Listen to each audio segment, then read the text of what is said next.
Gables, Chapter 1. Mrs. Rachel Lynde is surprised.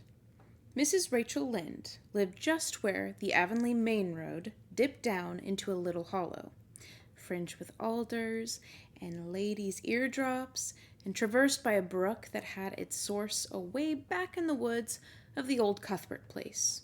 It was reputed to be an intricate, headlong brook in its earlier course through those woods, with dark secrets of pool and cascade, but by the time it reached Lynde's Hollow, it was a quiet, well-conducted little stream.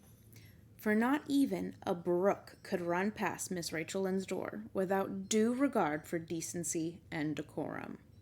It probably was conscious that Mrs. Rachel was sitting at her window, keeping a sharp eye on everything that passed, from brooks and children up, and that if she noticed anything odd or out of place, she would never rest until she had ferreted out the whys and whereofs thereof. There are plenty of people in Avonlea and out of it who can attend closely to their neighbor's business by dint of neglecting their own. But Mrs. Rachel Lynde was one of those capable creatures who can manage their own concerns and those of other folks into the bargain. She was a notable housewife. Her work was always done and well done. She ran the sewing circle, helped run the Sunday school, and was the strongest prop of the Church Aid Society and Foreign Missions Auxiliary. Yet, with all this, Mrs. Rachel found abundant time to sit for hours at her kitchen window, knitting cotton warp quilts, and had knitted 16 of them, as Avonlea housekeepers were wont to tell in odd voices, and keeping a sharp eye on the main road that crossed the hollow and wound up the steep red hill beyond. Since Avonlea occupied a little triangular peninsula jutting out into the Gulf of St. Lawrence, with water on two sides of it, anybody who went out of it or into it had to pass over that hill road, and so run the unseen gauntlet of Mrs. Rachel's all-seeing eye. She was sitting there one afternoon in early June. The sun was coming in at the window, warm and bright. The orchard on the slope below the house was in a bridal flush of pinky white bloom, hummed over by a myriad of bees. Thomas Lynde, a meek little man, whom Avonlea people called Rachel Lynde's husband, was sowing his late turnip seed on the hill field beyond the barn, and Matthew Cuthbert ought to have been sowing his own on the big red brook field away over by Green Gables. Mrs. Rachel knew that he ought because she had heard him tell Peter Morrison the evening before in William J. Blair's store over at Carmody that he meant to sow his turnip seed the next afternoon. Peter had asked him, of course, for Matthew Cuthbert had never been known to volunteer information about anything in his whole life.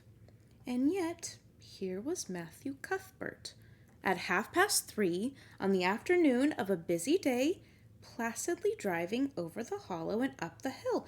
Moreover, he wore a white collar and his best suit of clothes, which was plain proof that he was going out of Avonlea, and he had the buggy and the sorrel mare, which betokened that he was going a considerable distance. Now, where was Matthew Cuthbert going, and why was he going there? Had it been any other man in Avonlea, Mrs. Rachel, deftly putting this and that together, might have given a pretty good guess as to both questions. But Matthew so rarely went from home that it must be something pressing and unusual which was taking him. He was the shyest man alive and hated to have to go among strangers or to any place where he might have to talk.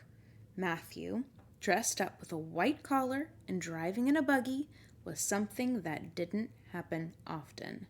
Mrs. Rachel, ponder as she might, could make nothing of it, and her afternoon's enjoyment was spoiled. I'll just step over to Green Gables after tea and find out from Marilla where he's gone and why, the worthy woman finally concluded. He doesn't generally go to town this time of year, and he never visits, If he'd run out of turnips, he wouldn't dress up and take the buggy to go for more. He wasn't driving fast enough to be going for a doctor. Yet something must have happened since last night to start him off. I'm clean puzzled, that's what. And I won't know a minute's peace of mind or conscience until I know what has taken Matthew Cuthbert out of Avonlea today. Accordingly, after tea, Mrs. Rachel set out, and she had not far to go. The big, rambling, orchard-embowered house where the Cuthberts lived was a scant quarter of a mile up the road from Lynn's Hollow. To be sure, the long lane made it a good deal further. Matthew Cuthbert's father, as shy and silent as his son after him, had got as far away as he possibly could from his fellow men without actually retreating into the woods when he founded his homestead. Green Gables was built at the furthest edge of his cleared land, and there it was to this day, barely visible from the main road, along which all the other Avonlea houses were so sociably situated. Mrs. Rachel Lynde did not call living in such a place living at all. It's just staying, that's what, she said as she stepped along the deep-rutted grassy lane bordered with wild rose bushes. It's no wonder Matthew and Marilla are both a little odd, living away back here by themselves. Trees aren't much company, though dear knows if they were, they'd be enough of them. I'd rather look at people, to be sure. They seem contented enough, but then I suppose they're used to it. A body can get used to anything, even to being hanged, as the Irishman said.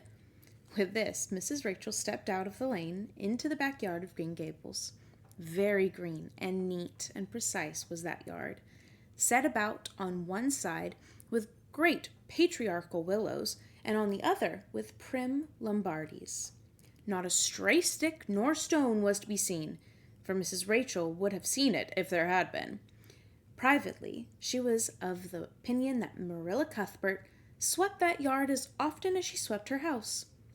One could have eaten a meal off of the ground without overbrimming the proverbial peck of dirt. Mrs. Rachel rapped smartly at the kitchen door and stepped in when bidden to do so. The kitchen at Green Gables was a cheerful apartment, or would have been cheerful if it had not been so painfully clean as to give it something of the appearance of an unused parlor. Its windows looked east and west. Through the west one, looking out on the backyard, came a flood of mellow June sunlight. But the east one, once you got a glimpse of the bloom-white cherry trees in the left orchard and nodding, slender birches down in the hollow by the brook, was greened over by a tangle of vines. Here sat Marilla Cuthbert, when she sat at all, always slightly distrustful of sunshine, which seemed to her too dancing and irresponsible a thing for a world which was meant to be taken seriously. And here she sat now, knitting, and the table behind her was laid for supper. Mrs. Rachel, before she had fairly closed the door, had taken a mental note of everything that was on that table. There were 3 plates laid, so that Marilla must be expecting someone home with Matthew to tea, but the dishes were everyday dishes, and there was only crab-apple preserves and one kind of cake, so that the expected company could not be any particular company. Yet what of Matthew's white collar and the sorrel mare? Mrs. Rachel was getting fairly dizzy with this unusual mystery about quiet, unmysterious Green Gables. "Good evening, Rachel," Marilla said briskly. "This is a real fine evening, isn't it? Won't you sit down? How are all your folks?" Something that, for lack of any other name, might be called friendship, existed and always had existed between Marilla Cuthbert and Mrs. Rachel, in spite of, or perhaps because of, their dissimilarity. Marilla was a tall, thin woman with angles and without curves. Her dark hair showed some gray streaks and was always twisted up in a hard little knot behind with 2 wire hairpins struck aggressively through it. She looked like a woman of narrow experience and rigid conscience, which she was. But there was a saving something about her mouth which, if it had been ever so slightly developed, might have been considered indicative of a sense of humor.